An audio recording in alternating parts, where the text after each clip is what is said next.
after the manner of Plato and the Round Table of King Arthur. In addition, we were to prepare for the exemplification of the entire ritual of the fraternity, Sons of Osiris, up to and including the royal purple degree, the ultimate of ancient ritualistic initiation, symbolizing the neophyte's travels and efforts, beginning with the first step and including the final step, which is the second, or spiritual birth. So, ladies and gentlemen, you are now beginning to learn some things that you thought was absolutely impossible, and I've told you on many episodes of The Hour of the Time that none of this is hidden. Anyone can find it. Anyone, that is, except sheeple who are too lazy to get up and look. Those who will, may. I am a messenger. Do not doubt that ever. And the message that I am bringing you is clear. It is concise, and there can be no mistake in its interpretation. You must wake up now or be enslaved. The war has begun many years ago. The war was declared by our enemies upon us. We are absolutely within our rights to restore our nation using any method or any manner that is required in so doing. You had better listen. Some years ago, R. Swinburne Clymer, following his graduation as a physician and author of many books, among them The Mysticism of Masonry, The Rosicrucians, Their Teachings, The Mysteries of Osiris, a book for members only, The Philosophy of Fire, Soul Science and Immortality, and more than 30 other works, bought a mountainous tract of land, and on this was built Beverly Hall, an assembly hall, press room, chemical laboratories, which surrounded by orchards, vineyards, and rose gardens, set amongst terrace lawns,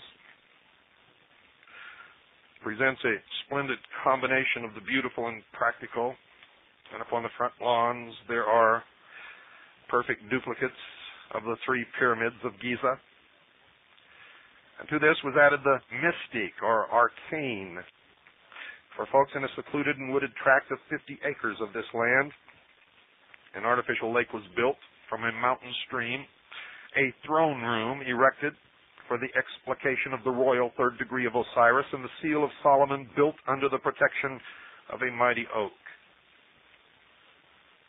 The Temple of the Sun, an exact duplicate of that in the outer courtyard of the Vatican, an exact duplicate of the separated four sections of that which can be found in Dealey Plaza. The obelisk, the Phallus of Osiris, which can be found in New York, in London, in the Vatican, and in Dealey Plaza. The Grove of Osiris, represented in Dealey Plaza by Elm Street. Wake up. During the period of the convocation, the teachers and delegates delivered many lectures on the subjects of eugenics, scientific motherhood, code of ethics, spiritual Christianity, and that's a laugh when you discover what it is. Initiation, reincarnation, soul development, the four-square man, mystic significance of the seal of the United States, and other important subjects, all interpreted in their arcane significance by the masters of the sea, spelled S-E-E. Moses was well versed in all the mysteries of Egypt, while Joseph took the Nazarene to Egypt, where he was educated. The Nazarene, ladies and gentlemen, is Jesus Christ. This is what they claim. They claim that no ceremony of the greater mysteries was ever permitted unless the circle or seal of Solomon, also known as the sacred seal of equilibrium, had been previously prepared. Since the fall of Egypt and the Temple of Solomon, the seal has received little or no attention except by a limited few students and neophytes of ancient religion and the mysteries.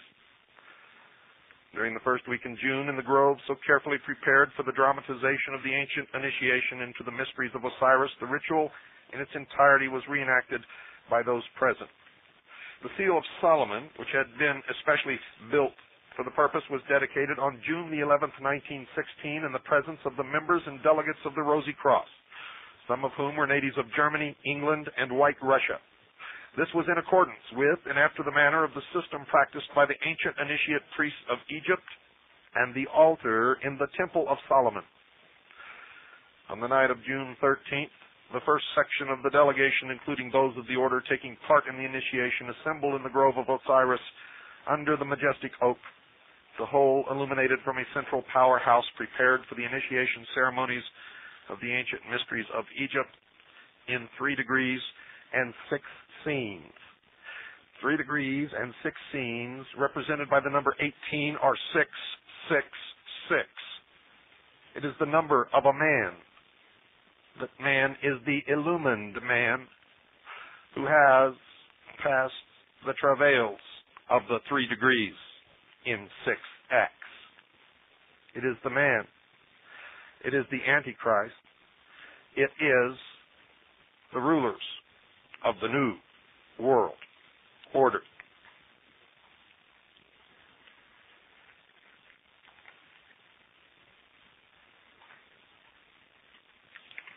I'm going to skip ahead.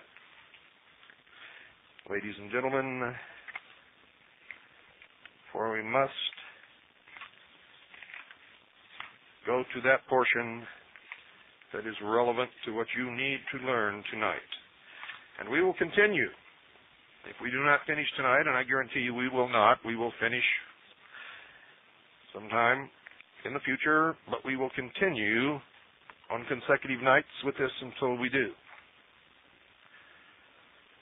Few Americans of the present day have the slightest idea of how fortunate they are and that they are living in the greatest, freest nation that ever existed despite its many shortcomings.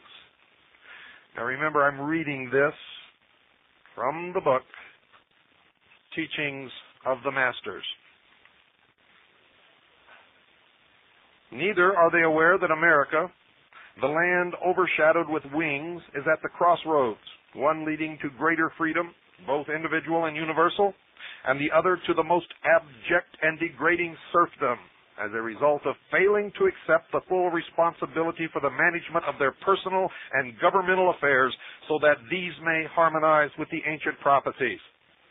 Remember, I warned you, and I told you that is exactly what is happening.